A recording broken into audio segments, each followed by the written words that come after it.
Hey everyone, welcome to Raj economics and commerce classes. मैं हूं नीरज कुमार और आज इकोनॉमिक्स एमसीक्यू सीरीज का डे नंबर 25 का वीडियो लेकर के आ गया हूं, है ना। जैसा कि आपको पता है, फिलहाल हमारे चैनल पे दो सीरीज चल रहा है। एक तो इकोनॉमिक्स एमसीक्यू सीरीज चल रहा है, दूसरा 10 मिनट्स इकोनॉमिक्स सीरीज चल रहा है। हर स्टूडेंट के लिए काफी ज्यादा इंपॉर्टेंट सेक्शन है ये, ठीक है। कभी भी मिस मत कीजिएगा, ठीक है। अभी आप लोग को मैं जो क्वेश्चन डिस्कस कर रहा हूँ वो मैक्रो इकोनॉमिक्स का है ना। तो पहले 100 क्वेश्चन मैंने माइक्रो इकोनॉमिक्स से किया, फिर 101 से मैक्रो इकोनॉमिक्स कर रहा हूँ, 160 तक हो चुका है। आज जो होगा क्वेश्चन नंबर 161 से होगा, ठीक है। बाकी आगे बढ़ो इसके पहले एक इन्फॉर्मेशन है ना। अगर आप यूजी इकोनॉमिक्स के स्टूडेंट है, पीजी इकोनॉमिक्स के स्टूडेंट है, यूजीसी नेट इकोनॉमिक्स के स्टूडेंट है या टीजीटी पीजीटी इकोनॉमिक्स के स्टूडेंट है, तो अभी हमारा मोबाइल एप्लीकेशन जो है डाउनलोड कीजिए प्ले स्टोर से, जिसका नाम है राज इकोनॉमिक्स RECC, है ना। और डिटेल में जानकारी के लिए इस नंबर पे आप व्हाट्सएप या फिर कॉल कर सकते हो, है ना, और इंफॉर्मेशन ले सकते हो। इसमें हम लोग ऑनलाइन क्लासेस प्रोवाइड कर रहे हैं, ठीक है। इकोनॉमिक्स का कोई भी एरिया हो, हम लोग क्लासेस दे रहे हैं, वो भी अफोर्डेबल फी पे, है ना। बाकी अगर आप रांची से हैं, ठीक है, तो आप हमारा ऑफलाइन कोचिंग विजिट कर सकते हैं। रांची में हमारा ऑफलाइन क्लासेस है, ठीक है। चलिए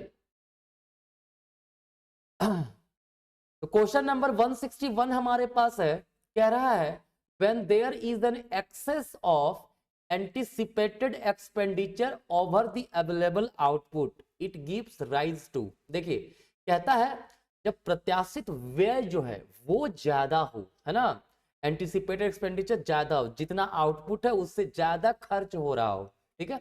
इसका मतलब क्या है, ज्यादा खर्च मतलब ज्यादा डिमांड हो रहा है, ठीक है। तो आउटपुट की जितना अवेलेबल है उसके अपेक्षा ज्यादा डिमांड अगर होगा, ठीक है, तो यह क्या क्रिएट करेगा, एक्सेस रहेगा अगर एंटिसिपेटेड एक्सपेंडिचर का ओवर द अवेलेबल आउटपुट, ठीक है, तो it will give rise to inflationary gap, ठीक है ना। ध्यान रखिएगा, अगर there is excess of anticipated expenditure, ठीक है, टू द अवेलेबल आउटपुट, इसका मतलब है प्राइसेस बढ़ेगा, खर्च ज्यादा हो रहा है ना, प्रत्याशित व्यय जो है वो अधिक है ना। तो ऐसे समय में क्या होगा कि हमारा इन्फ्लेशनरी गैप आएगा, मतलब प्राइसेस राइज करेगा, ठीक है। चलिए नेक्स्ट क्वेश्चन है 162, कहता है according to which theory the growth in money supply is the primary determinant of inflation, ठीक है। कहता है कौन से थ्योरी में, कहता है मनी सप्लाई जो है वो प्राइम रीजन है किसका, इन्फ्लेशन का, ठीक है। याद रखिएगा यहाँ पे केन्स होगा, अगर मिल्टन फ्रीडमैन होता तो हम लोग उसको लेते, ठीक है, क्योंकि उन्होंने कहा था कि जो इन्फ्लेशन है वो प्योर मॉनेटरी फेनोमेना है। वहां इसमें ऑप्शन नहीं है मिल्टन फ्रीडमैन का, क्लासिकल है।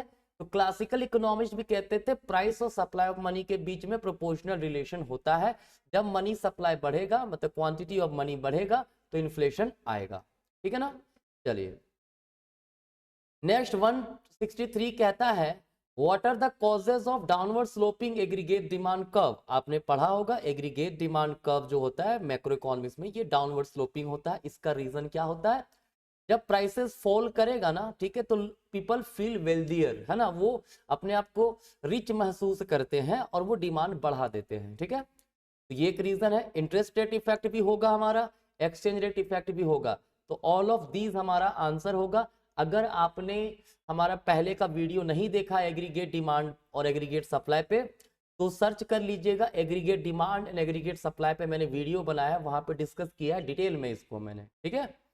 चलिए 164 है, कहता है under Fisher's quantity theory of money T denotes. आपने पढ़ा होगा Fisher's quantity theory of money में उन्होंने इक्वेशन दिया था PT इक्वल्स MV, है ना, जहां पे P का मतलब है प्राइस लेवल, T का मतलब है ट्रांजैक्शन यूनिट, M का मतलब है क्वांटिटी ऑफ मनी, V का मतलब है वेलोसिटी ऑफ मनी, ठीक है। तो T के बारे में पूछा है तो ये क्या होगा, ट्रांजैक्शन यूनिट, लेन देन इकाई, ठीक है। 165 नंबर क्वेश्चन कह रहा है अगर इन्फ्लेशन मान लीजिए हमारे पास इन्फ्लेशन जो है वो कितना 6% and you receive a 1% rise in nominal interest rate, ठीक है, जो नॉमिनल इंटरेस्ट रेट है उसमें राइज होता है 1% का, तो how much did your real veg changes.